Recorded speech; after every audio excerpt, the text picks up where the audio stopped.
Okay, so let's get started. So this week's parsha, and it's going to be a very interesting parsha, but we're just going to start off with very basic stuff because we're starting from Sunday. We're going back, and then we'll catch up slowly. Today we're going to do Sunday's Chumash because we finished on Friday with Shabbos's, but now we're going to go to Sundays, and this is talking about the final dedication of the original Mishkan, right? So we're getting there. We're talking about building of the Mishkan, and then we spoke about the whole list of sacrifice that was brought, and finally today we're going to get to Aaron bringing those sacrifices. So if you remember, it took actually 7 days for Moshe to was the acting Kohen for 7 days.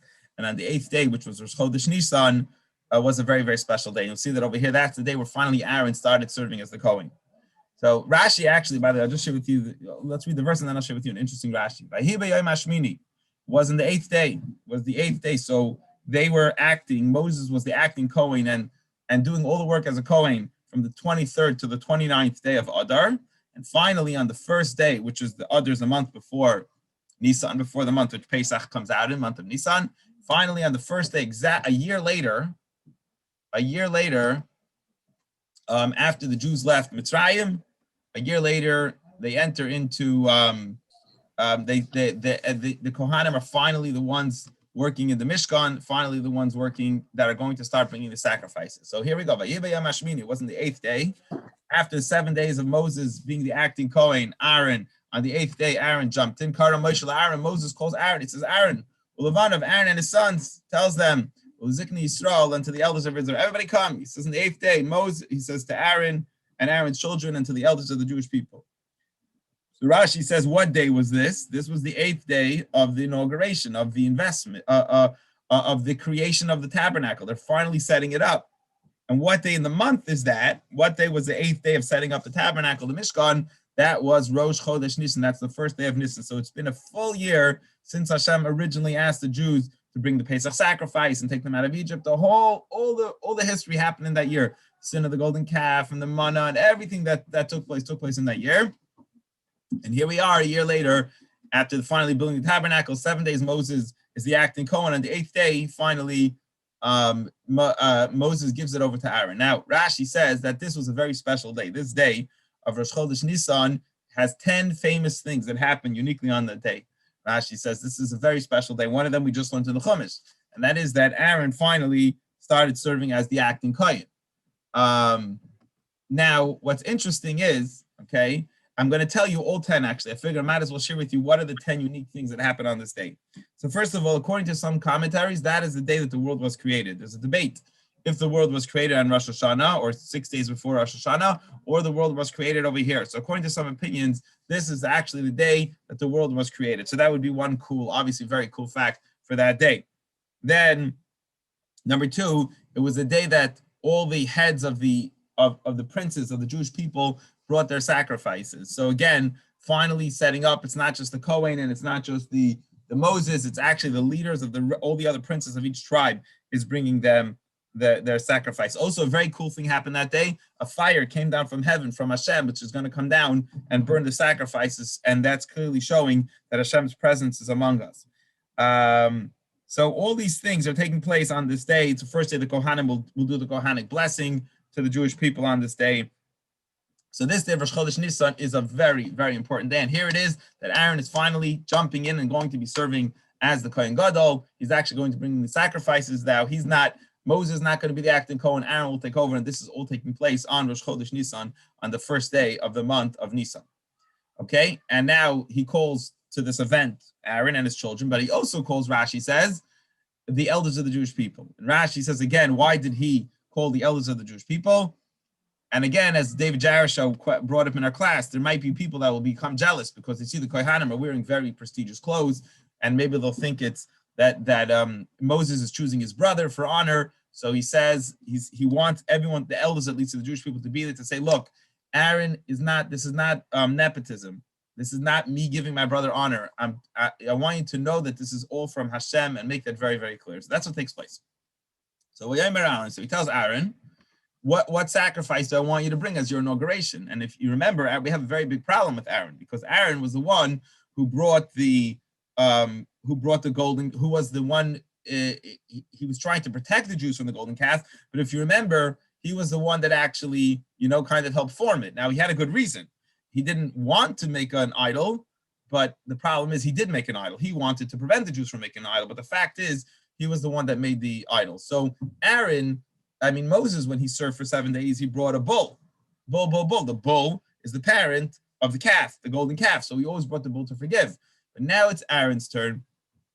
Aaron's now got to bring his own calf because he was actually the one to partake, even though it was unintentionally. The fact is, he partook in an idol being made. So in order for Aaron to be a good high priest, he has to have forgiveness for himself. So V'yemer el Aaron. So Moses tells Aaron, the first sacrifice you need to bring is Egel ben Bakar, is a young, within a year old calf, literally identical, very similar to the golden calf, the calf that was brought.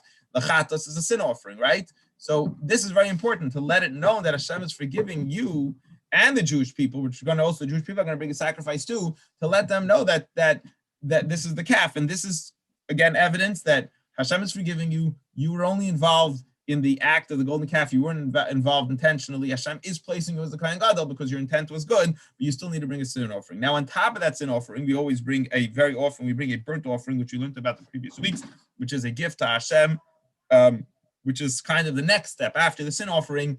It's just a nice gift offering to Hashem to follow up when something wrong was done.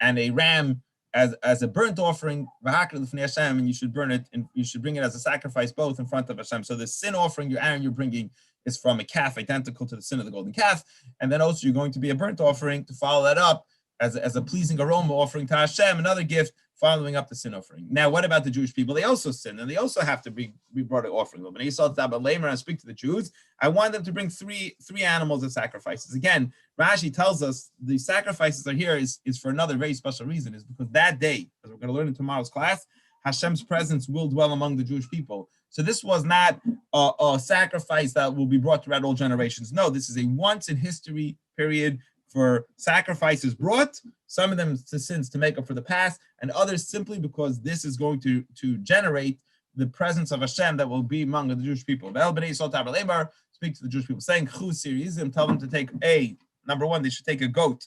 The chatas is a sin offering. Remember, we learned in the past, one of the kinds of sin offerings was a goat, the egel, and then they should also bring a calf.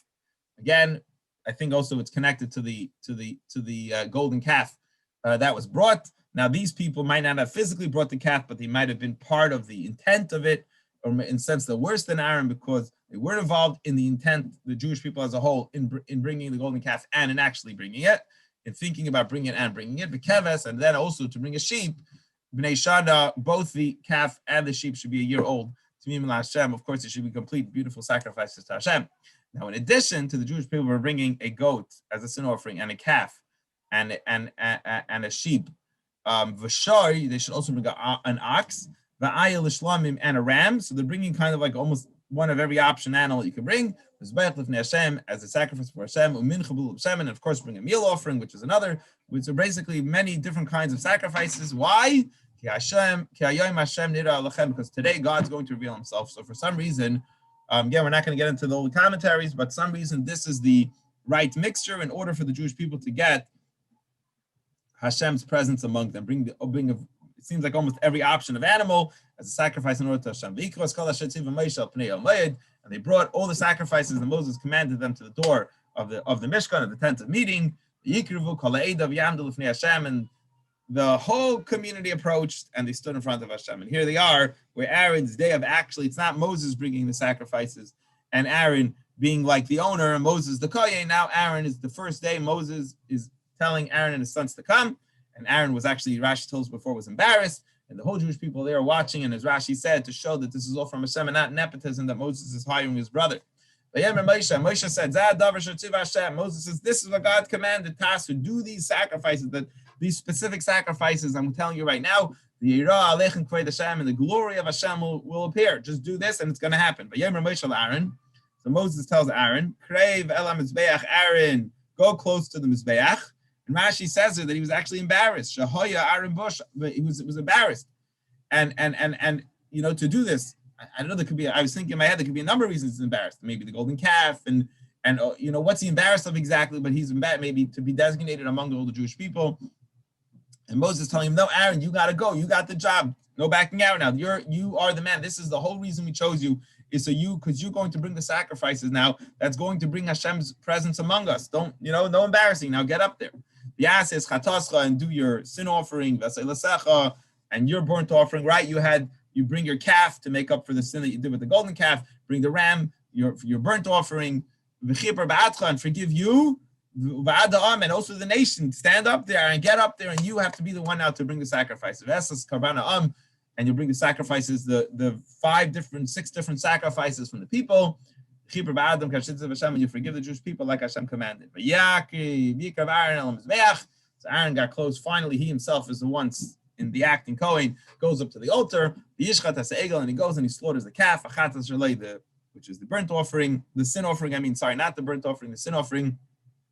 And a standard procedure. Aaron's sons are holding the cup after their father slaughters the calf, and the blood goes inside the cup, and they bring the Vayikru Asadam Elav, they bring the cup with blood to Aaron. Aaron sticks his fingers badam inside the blood. And what do you do with the sin offering? As you do with all sin offerings, he sprinkles it on the altar. Here, though, he's putting it on the horns. I think often the sin offering, he'll put it, either on the wall. I'm not sure if you do it on the horns too. I don't remember. I believe it was just on the wall. But here he's pouring it on the corners, the horns of the altar, the top 4 corners protruding out. That's Adam. And as not usually do, there's a lot of blood left over. You pour it on there was the base of the altar. You pour it into the hole on the base of the altar. In a standard procedure, what are the items you take from the sin offering? And the fats, and the diaphragm, which is a certain piece of meat, and a little bit of the liver. Remember, we learned to take a little bit of liver, menachatos from the sin offering. He sacrifices, burns it on the altar. Like Hashem commanded Moshe. What do you do with all the rest of the meat? Oh, here is different. This is the one time you do this. Usually with the sin offering, if you remember, the Kohanim eat it, right? The Kohanim will eat a part of the meat. But here in this sin offering,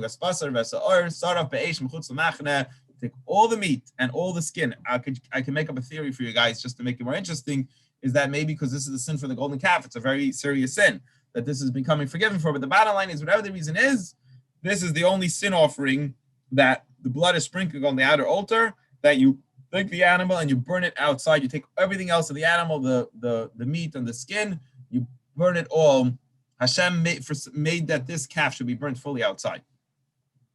I'm just making a suggestion, perhaps it's because it's to make up for the sin of the golden calf. Anyway, and they slaughter then the next sacrifice, the burnt offering. What do you do? The standard procedure we do with the burnt offering, you take the blood, you sprinkle the blood, you sprinkle it around the altar, on the walls of the altar, on the 2 opposite corners. Okay, and what do you do with the rest of the burnt offering? Now, burnt offering always is fully burnt, right? The sin offering usually is eaten. This sin offering, though, no, that's making up for the golden calf. That's being burnt outside. But this burnt offering, they cut it up into pieces and they get it ready, right? You chop it up into many different pieces. We learned about Vesaresh. You take the head, and they put it on the altar on top of the pieces of the sin offering. Because even though a lot of the sin offering we learned before of the calf was burnt outside, but you put the liver, the kidneys, you put that already on the altar to be burnt. Now Aaron is taking the next sacrifice, the burnt offering, and he's cutting up into a bunch of pieces and put it up. Now, while he puts the pieces on, he takes he washed the innards. You don't want it to go up all disgusting. You wash out first the innards of the animal, the sakrayim and the legs. You put it on top of you put the burnt offering on the altar. Okay, on top of the sin offering pieces that he put, the kidney and the liver that he put already on top of there. The Yaakov as Karban and he dedicates a sacrifice to the nation, and he takes the goat, that's of the people, because they also brought a sin offering from the Jewish people. He slaughters it, and he makes it a sin offering, just like he did to the calf that he just brought before, his own calf. He does similarly to the Jewish people sin offering also. And he brings forward the burnt offerings, and he does it as he should. And that is the end of today's Chumash. We will continue Mitzvah Hashem tomorrow with the Chumash. We'll continue now Tanya, but that is the end of today's Chumash. Again, Aaron bringing the first offerings on the first day after Aaron himself became the acting Kohen. Those are the offerings that we have in today's sacrifice. Any questions?